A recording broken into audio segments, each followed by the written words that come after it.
بسم اللہ الرحمن الرحیم۔ السلام علیکم ناظرین۔ ایک زمانے میں ایک بہت امیر نوجوان رہتا تھا اور اس کے والد لالہ جواہر کی تجارت کیا کرتے تھے۔ اپنے حلقہ دوستوں احباب میں اس کی بات چلتی تھی اور وہ اپنے دوستوں کے ساتھ انتہائی اثار و محبت سے پیش آتا تھا۔ بدلے میں وہ بے مثال انداز میں اس کی عزت اور احترام کرتے تھے۔ دن گزرتے گئے، نوجوان کے والد کا انتقال ہو گیا اور خاندان بہت غریب ہو گیا۔ چنانچہ نوجوان نے اپنی خوشحالی کے دنوں کے پرانے دوستوں کو ڈھونڈنا شروع کیا۔ اسے پتہ چلا کہ اس کا سب سے پیارا دوست، جس کی وہ تکریم کرتا تھا، جس کے ساتھ اسے بہت پیار تھا، جو کبھی اس کی بات کو نہیں ٹالتا تھا، بہت زیادہ امیر ہو چکا ہے اور بہت زیادہ محلات اور جائیداد کا مالک بن چکا ہے۔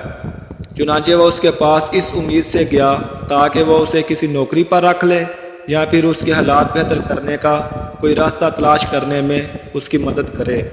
جب وہ محل کے دروازے پر پہنچا تو خدام و حشام نے اس کا استقبال کیا۔ اس نے ان سے گھر کے مالک سے اپنے تعلقات اور ان کے درمیان پرانی محبت کا ذکر کیا۔ خدام گئے اور اپنے مالک کو ان کے جگری دوست کے آنے کی خبر سنائی۔ وہ اٹھ کر پردے کے پیچھے سے ایک ایسے شخص کو دیکھتا ہے جس کے کپڑے پھٹے ہوئے ہیں اور غربت و فقیری اس کے چہرے سے عیاں ہیں، لہذا اس نے ملنے سے انکار کر دیا۔ امیر دوست کے خادم اسے بتاتے ہیں کہ ہمارا مالک کسی سے بھی نہیں ملنا چاہتا۔ بس وہ محل سے اس درد و علم کے ساتھ نکلا کہ کیسے یہ رشتہ محض میری غربت کے سبب مر چکا ہے اور کیسے لوگوں کے دلوں سے اقدار و مروت ختم ہو چکی ہے۔ محل کے قریب اس نے دیکھا کہ تین لوگ آپس میں بحث کر رہے ہیں، جیسے وہ کسی چیز کے بارے میں استفسار کر رہے ہوں۔ وہ ان سے پوچھتا ہے کہ وہ کس بارے میں بات کر رہے ہیں۔ وہ اس کے والد کا نام لے کر کہتے ہیں کہ وہ فلاں ابن فلاں کو ڈھونڈ رہے ہیں۔ اس نے ان سے کہا کہ وہ میرے والد ہیں اور وہ بہت عرصہ پہلے فوت ہو چکے ہیں، جس پر وہ بہت افسردہ ہوئے۔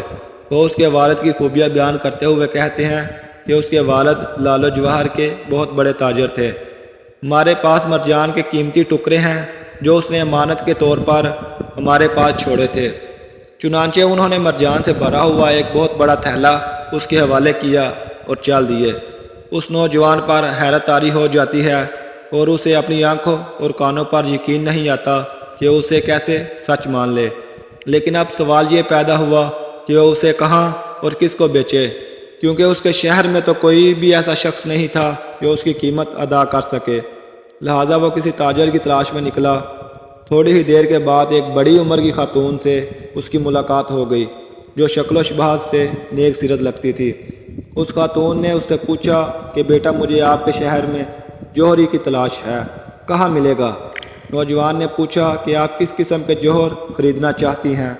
خاتون نے جواب دیا، مجھے خوبصورت پتھروں کی تلاش ہے، چاہے وہ کسی بھی قسم کے ہوں اور ان کی قیمت کوئی بھی ہو۔ نوجوان نے پوچھا کہ آپ مرجان خریدنا چاہیں گی؟ اس نے کہا، میں بالکل خریدنا چاہوں گی۔ نوجوان نے مرجان کے کچھ ٹکڑے تھیلے سے نکالے اور خاتون کے حوالے کر دیے۔ خاتون نے جب قیمتی پتھر دیکھے تو حیران رہ گئی اور وہ ٹکڑے خرید لیے اور یہ کہتے ہوئے چلی گئی کہ وہ باقی والے ٹکڑے خریدنے کے لیے دوبارہ آئے گی۔ یوں نوجوان کے حالات میں بہتری آنے لگی اور اس کی تجارت بحال ہونے لگی۔ پھر اسے اپنے دوست کی یاد آئی جس نے برے حالات میں اس سے ملاقات کرنا بھی گوارا نہ کی، تو اس نے ایک خط میں 2 اشعار لکھ کر بھیجے، میں ایسے دوستوں کی صحبت میں رہا جن میں وفا نہیں تھی، جو ہیلوں اور بہانوں سے دوستی نبھاتے تھے۔ وہ میری امیری کے وقت مجھے عزت دیتے اور جب میں مفلس ہو گیا تو وہ جہل والا معاملہ کرتے۔